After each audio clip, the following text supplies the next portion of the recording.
ஒரு முக்கியமான விழிப்புணர்வு செய்தி என்னவென்றால், இப்போ தீ பிடிக்குதுன்னு வைங்களேன். சாதாரண குப்பை மேட்டில் தீ பிடிச்சாலோ, சாதாரண வீடுகளில் தீ பிடித்தாலோ, அதை நீங்கள் அணைக்கவோ அல்லது கால் பண்ணலாம் ஃபயர் சர்வீஸுக்கு, தப்பு கிடையாது.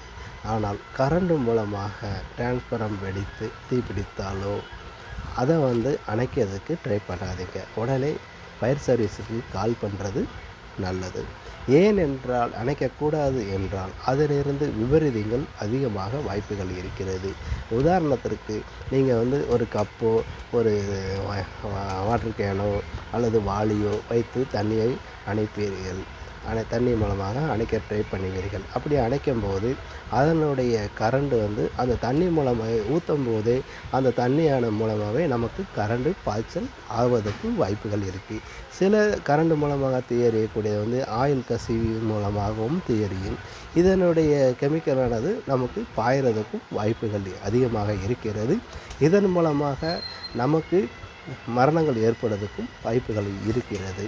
இப்படி நடந்து இருக்கிறது. ஆகவே இதை நீங்கள் ஃபயர் சர்வீஸுக்கு தான் தெரிவிக்கணும். அவங்க கூட சில நேரத்தில் நீங்கள் பார்த்துருப்பீங்க, பார்த்தவங்களுக்கு தெரிஞ்சிருக்கலாம்.